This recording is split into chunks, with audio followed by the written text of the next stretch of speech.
Hey guys, it's dangerous to use phrases like guaranteed victory, but this is probably about as close to a guaranteed victory as we can get. We are on the road here against Guangzhou. Guangzhou, as you can see, has no fans, almost no fans. And as you're going to see here in a second, they have a minus 23 goal differential after only 4 matches. We should be able to win this one pretty easily. So let's go over there and let's beat the stuffing out of them, and let's see if we can't get ourselves into first place here in this league. Guangzhou are pretty bad. So we'll see what happens. This will be good. This is sort of like a friendly for us. Of course, these are famous last words. Just watch, we'll end up losing. That would be a problem. Kim Ju-sung with this over to Lee Han-bun again, over to Palisevich. Looks forward for Lee In-gu and is unable to find him. And so the first couple of seconds result in a bunch of nothing for us. And we go back. Osmar in the back, who is still injured. It goes back to get that. It goes over to Palisevich, who passes all the way over to Kim Jin-ya. Kim Jin-ya is on his way out, over to Palisevich, whose header is just wide, and so it's still 0-0. But we'll see what happens. There's a throw-in from Go Johan to Palisevich, down over to Lee Han-bun, over to Ki Sung-young, back to Lee Han-bun. He kicks his back over to Novak, and it goes to Kim Ju-sung again, and then down to Osmar. Osmar with this left side, In-gu, and it's over to Kim Sung-min, and he scores right away his first goal.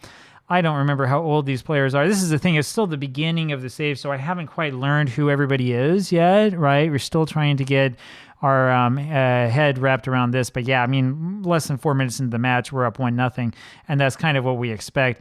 I mean, Guangzhou look like they're not even trying. It's, again, like playing against a goldfish. For those of you who are fans of Magic the Gathering, that's basically what this is. Kim Jin-ya with the throw-in over to Oh Sang-jin, and it goes back to Osmar. Now, the real funny bit about this is that there's a ban on Guangzhou fans showing up, which is one of the reasons why there's nobody here. I'm not exactly sure I understand what the reason for that ban was, but I got an email about this in-game before this match. So something's going on. There's some sort of penalty or something that Guangzhou is under, which is probably why they're so bad. Kim Jin-ya looking for Palisevich, couldn't find him. It's over for Go Johan, back to Palisevich. He wasn't looking for that, and he almost scores. That was an interesting move, and not what was expected, definitely. And we're looking pretty good here so far. Here's the corner. We would be up to second position if things ended right here. Palisevich with this again, and he tries another shot from range. That one's just a little bit high over goal. Doesn't quite work out the way we wanted to, and look at this. We have yet another one. There's the corner again. Osmar, and he finds Ki Sung-young, and that makes it 2-0 for FC Seoul. And yeah, Guangzhou FC are not a very good team right now. And what a difference it is, by the way. I mean, those of you who are a little bit more old school, who know what this game was like before, will remember that the way that Saudi Arabian teams are here in the beginning of FM24 is the way the Chinese teams used to be, right? It used to be the Chinese teams had all the money and would get all the players. And look at what's happened now. Look at what they've done to my boy. And let's see if we can get this one off of them. It's Osmar who gets it over to Oh Sang-jun, over to Palisevich. Palisevich up to Go Johan. Go Johan passes this forward. Beautiful to Oh Sang-jun, and he just can't score. It's unfortunate. Go Johan with this again, down to Kim Sung-min. And that shot is run down by the defender, and it's another corner for us. I don't know how many players we have who are 15 and 16, but it's got to be quite a few. I'm guessing if you're a FC Seoul fan in real life, that was really bad, by the way, by Osmar not being able to reach that. If you're an FC Seoul fan in real life and you're watching this, you're probably wondering where a lot of guys are. And it's because we're still kind of sort of weeding out the ranks a little bit. We're trying to make this team younger and a little bit more agile and a little bit more capable of competing at the highest levels. And so that's kind of what's been going on. Here's another corner for us.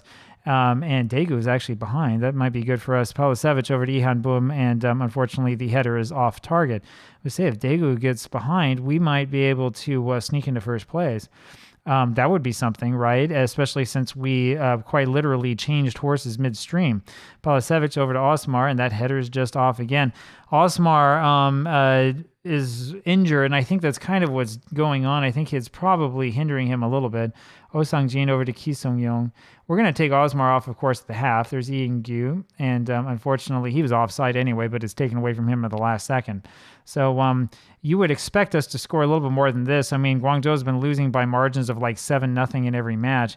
Kim Jin-ya with his shot, and that's a good save by their keeper. Kim Jin-ya is a mistake, by the way. I probably should have held on to him instead of having him be on the transfer list. And this is what happens when you kind of change your tactic. As a player that we normally want to keep on to, but now that he knows that people want him, he really wants to get out. And if we were going to forcibly hold on to him, it would just destroy morale. He's influential. That's the thing. So as it stands now, he's having a negative impact on morale. Here he is, and he's going to pass. There we go, Palisevich, and that's another goal. They're looking for potential offside, and I think that it probably was. But let's take a look and see. We'll let VAR make this determination, and it has been disallowed. Yeah, he was offside. I thought that he was, yeah, you can see right there. Boy, that's close. That's close, but I would say that he's pretty clearly offside there. So still remains 2-0 for FC Seoul. Now, Palisevich not being able to score in this overhyped, overpumped tactic is a concern. But then again, this is his first time playing in it, so we won't come to any big conclusions off the start of the right off the bat. But we do want to pay attention to that. Palisevich is one of the players, by the way, that we're going to try to move on because he's old. Ki Sung-young over to Kim Sung-min, over to Kim Jin-ya. Kim Jin-ya with this over to the middle of the pitch, taking control, and Palisevich with a header from a million miles away. So it's something. That wasn't very good in terms of team cohesion. And what do? They knock it straight back over to Novak, who picks this up and kicks over to Kim Ju-sung. The crazy thing about this is I don't think that Guangzhou have scored a goal all season. I'm not sure that they've had any sort of offensive attack at all this year, which means, cheap players, if we want to go and really take a close look at all of their personnel and see who we can get from them in terms of transfers, it should be pretty easy to get players off without paying much at all, because I think the team's totally bankrupt. So it's another corner here for us, and we'll try once again. We do have some tall guys on this team, which means we should have some success. Ihan Bum's header is just a little bit high, and it remains only 2-0. Here's Palisevich. With all of the, and that's just a whisker above goal, with all of the highlights we've been having, you'd expect us to score a little bit more. So we're banging on the door. Kim Sung-min probably should have been sent off for that. That was pretty bad. Ihan Bun heads his back to Novak. That was a little bit too close for comfort. Kim Ju-sung over to Ki Sung-young, over to Ihan Bun, who finds Palisevich. All the way over to Kim Jin-ya. I hate it when they do that, but whatever. He passes forward to Ing-gu, and Ing-gu with the shot, and that's another corner. Wow. How many corners have we had here in this first half? Going far post this time, and Osmar unfortunately just unable to find the goal, but he has a really, really good shot at it, and so it remains still 2-0 for us. And all right, well, let's see what we can do. The Goldfish match is going fairly well so far. Ihan Bum over to Ki Sung-young, back to Kim Ju-sung, ends up with Ihan Bum again over to Go Yohan. Go Yohan over to Palisevich.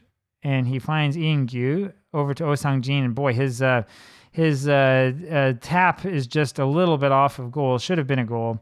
We can't complain too much. We're up 2-0 at halftime, and we've dominated the match completely. Go Yohan runs past guys. They're not going to call that a penalty, are they? That's a little bit of a ridiculous call. I don't think he was in the area, and I'm not entirely convinced that he was actually fouled. So let's see what they say. And no penalty. Yeah, that was a ridiculous call. Like I say, it was no foul, and so it's going to be a goal kick for them. That's frustrating because we had the ball in a good position, and you would expect that, we'd be able to do something with that. All right, we're going to take Osmar off. We'll put our friend Nuo back on and see if he can score a little bit for us. Then Ki Sung-young is really tired, so we're going to put, Jung Hyung Cho on, another young player, and we'll see what we can do from there. 2-0 FC Seoul here at the half. We're almost 10 minutes into the video, and we're about to score hopefully some more. Kim Jin-ya easily runs that one down.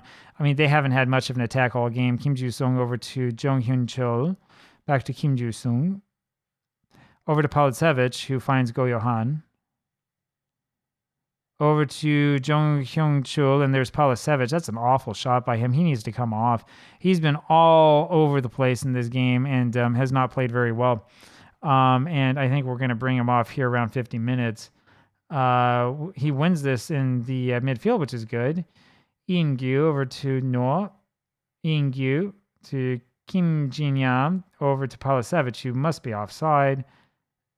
And he just takes a shot. And that's blocked. Okay, so we've seen, I think, enough of Palisevich taking shots from the middle of nowhere that are doing nothing. We're going to put Jung Se-jong out for him, and let's see what happens. He's probably not going to be very happy I'm taking him off, especially since he was having a somewhat good game, but he needs to be able to score goals instead of missing everything.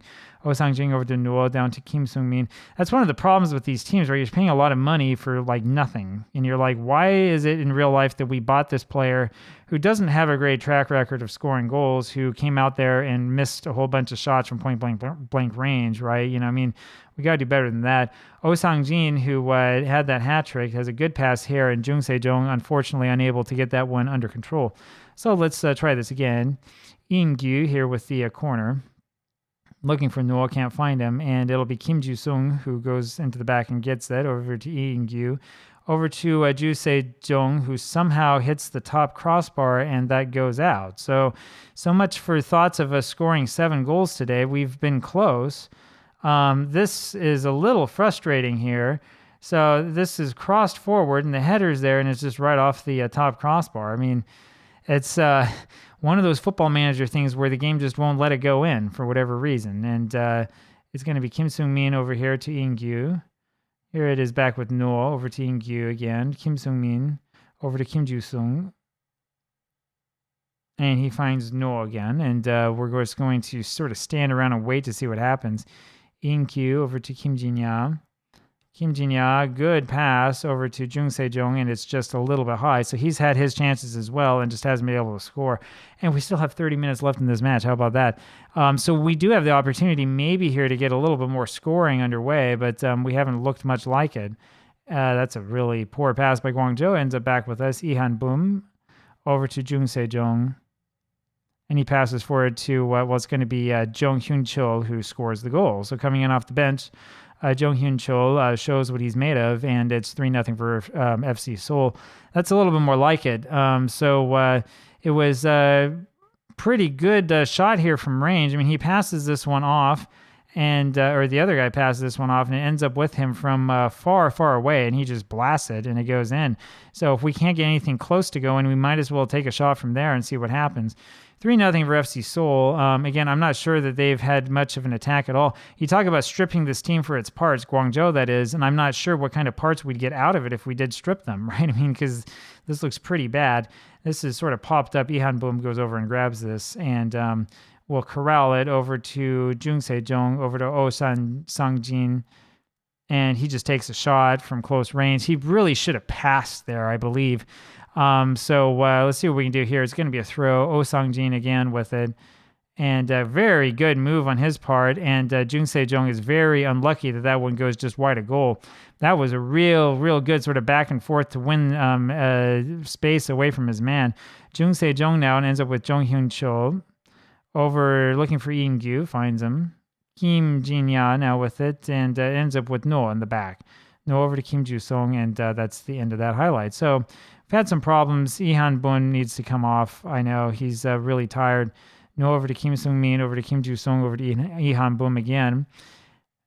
Kim Sung-min over to Oh Sang-jin, and it's down to Go Yo-han. This looks good. Over to Oh Sang-jin, who I think is offside. It looked pretty good, but I think that they have sort of a high block that they're running, which is ridiculous for a team that's got a minus 24 goal differential. And so it is offside, right? You would expect a team that's losing so badly to want to at least try to play defense. But anyway, that was actually very close to being onside. So maybe that we had a little bit of bad luck. We're going to get Ihan Bun off before he completely falls apart. It's going to be Kim Shin-jin who comes on. And that's probably it for our substitutions. About 10 minutes left in this match. And we have a far post corner. And unfortunately, we're not able to get the head onto it. Kim Ju-sung now wins it. Over to Kim Shin-jin, just came on. Up to No. He finds Kim Jin-ya. Kim Jin-ya forward looking for Jong Hyun-chul and can't quite find him, and it's no problem because we'll get the ball straight away here. There it is. Kim Sung-min over to In-gyu, And that was a good, well thought out pass, but unfortunately, it was not placed as well as it could have been. But we're able to win the ball off of them easily. I mean, it's like men playing against children is what this looks like. Oh Sang-jin, and he scores that one easily, and he finally gets his third goal of the season, and that makes it 4-0 for FC Seoul, and that was onside, and that's a little bit more like it. And, this tactic, I've gone over it time and time again. The thing about this tactic that makes it kind of magical is that if you've got good players in the back, guys who are, know how to play this, that's really where the attacks come from. The guys in the front are just sort of running forward, and they're trying to time the runs right. You got 5 different players coming forward and attacking, but it's really your center backs that set them up, right? And that's where you get these goals that are just absolutely brilliant and beautiful with these incredible passes.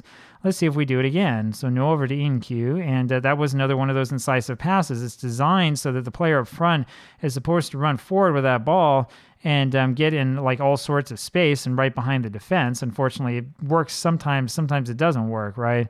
We've seen a couple times here where maybe it didn't work so well. This has popped up, and Kim Sung-min with it over to Jung Se-jong, forward to Oh Sang-jin. There it is again. And unfortunately, his shot, he was one-on-one with the keeper, but he doesn't do a very good job with it. But that's what it's designed to do here, right? The whole offense is designed to get these passes that are just incisive.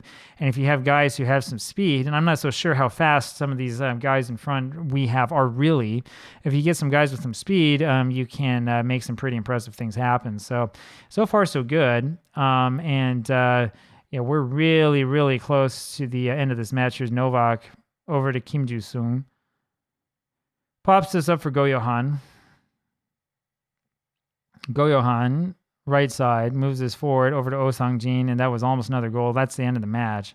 That's got to be the end of it right there. And so that's the way that this one ends. 4-0 for FC Seoul. I guess there were a few more fans than I thought there would be, but that's the end of things. And we get only 4 goals here in this match that we dominated. Just look at the stats. They had an XG of nothing, 0 shots on target, 0 shots. We had a 4.37 XG. I mean, it's just totally ridiculous, right? We dominated this match like no other. So pretty good. We could stand to use a little bit of work. But there you have it. We win by a huge margin. Talk to you again later. Bye.